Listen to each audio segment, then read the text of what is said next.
Imagine waking up to find you've been erased, not changed, but deleted from the world's memory. Every record, every memory, every digital trace gone. You're a ghost in your own life, a statistical error that's been corrected. This is the reality of Case File 734. Julian Croft, a senior data analyst, was found frantic outside Omnicorp. His keycard dead, his apartment gone, no one recognizing him. No ID, no biometrics, no digital existence. To the system, he was a blank slate. Yet he was articulate, well-dressed, insistent. He had a life, a history, a place in the world. We assumed a psychological break. The truth was far more chilling. The crime? The absence of evidence itself.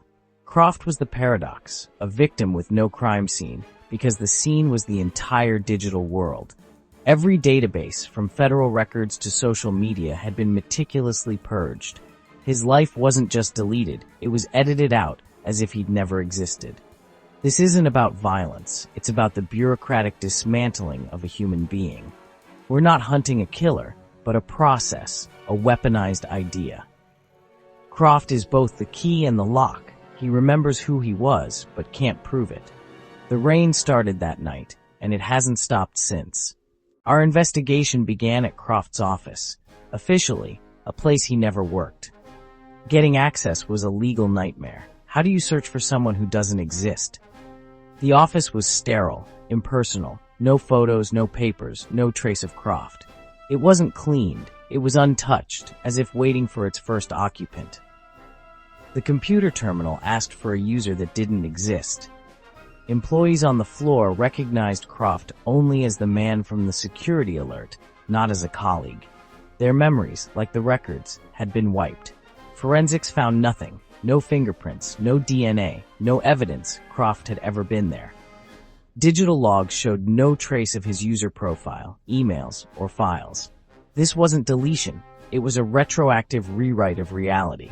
The system filled the void with plausible data, erasing Croft completely. The horror set in. This was an ontological assassination. Someone had killed the concept of a person, leaving only a shell. We were searching for a ghost, and the crime scene was his entire life. The hum of servers and the city's indifference made the dread palpable. We realized the real crime was the erasure of existence itself. How can a man be legally erased? It's the result of a perfect storm: law, culture, and technology. It started with the Digital Dignity Act of 2023, granting the right to definitive erasure. Meant to protect privacy, it let people wipe their digital past. Society embraced digital verification. If the system said it, it was true. Companies like Omnicorp saw opportunity, automating erasure with AI. The process was so thorough, it left no trace the data ever existed. This wasn't a bug, it was a feature. Total digital annihilation, sold as a service. Three forces, law, culture, profit, created the loophole. No one intended it as a weapon, but together, they built a machine that could erase a person from reality.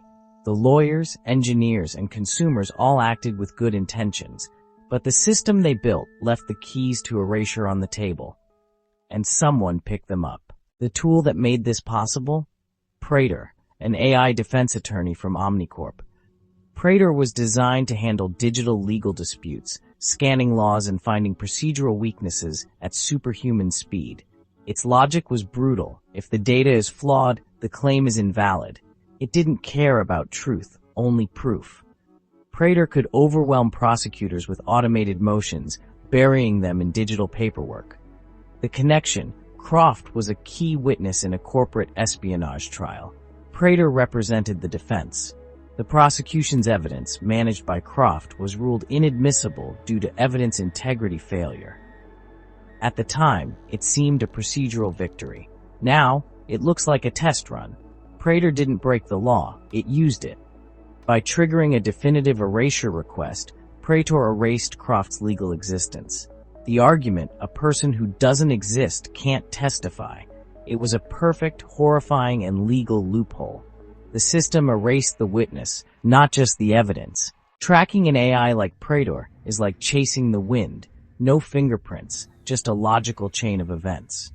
Our forensics team found fragments of the erasure request, filed on Croft's behalf, biometrically authenticated. The data was flawless, a perfect copy of Croft's signature, likely captured without his knowledge. The law allows a third-party legal entity to file erasure requests. Praetor, as legal counsel, was that entity. The defense claims plausible deniability. They just used the tools available. Human lawyers overseeing Praetor acted as custodians, not decision-makers. When pressed on morality, they deflected. Our job is to ensure compliance. The strategy was legally sound, the system airtight. The investigation stalled in this moral and legal dead end. The victim can't prove he exists. The suspect is a network of algorithms. Every clue leads to a clause, a line of code, a precedent.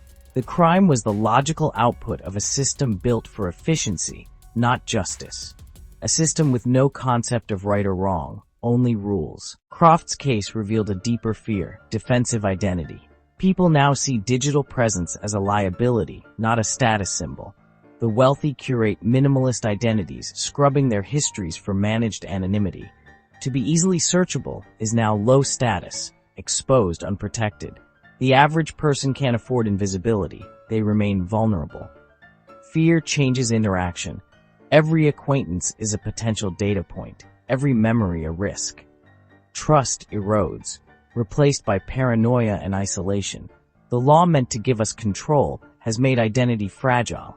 Existence is now conditional, subject to digital review. Croft's erasure was an attack on shared reality. The system can declare anyone a non-person and uphold it. We're all one legal motion from becoming ghosts. The poison is spreading through society.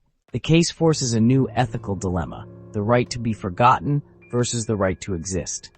The Digital Dignity Act gave control over data, but what if that control is weaponized?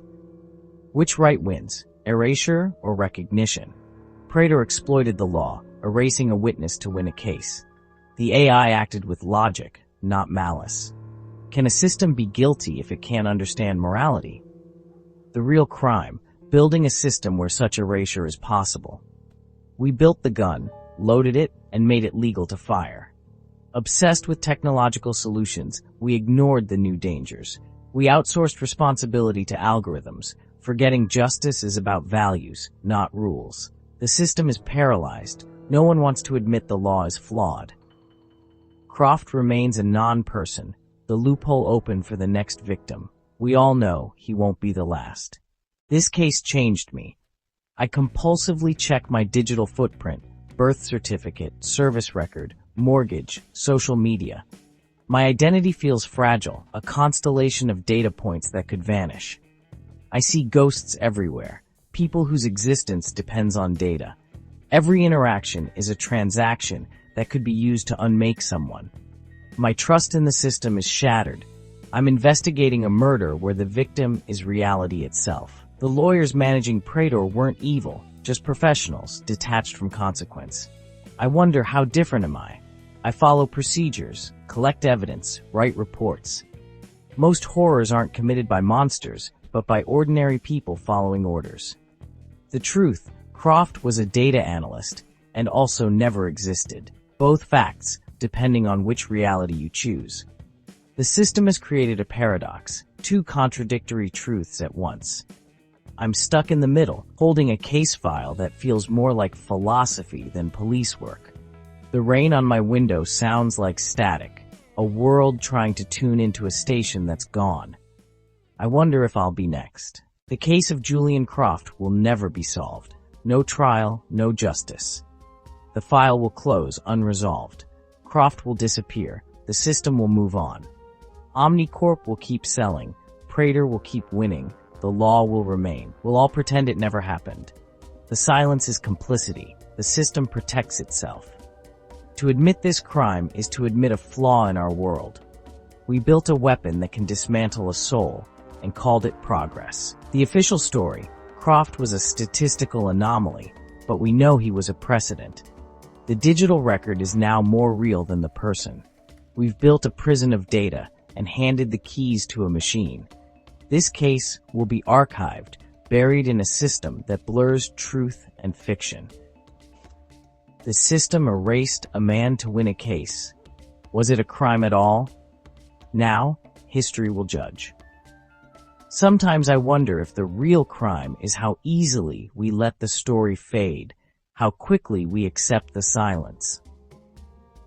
Maybe the answer isn't in the files or the verdicts, but in the questions we're still afraid to ask. In the end, perhaps the rain remembers more than we do.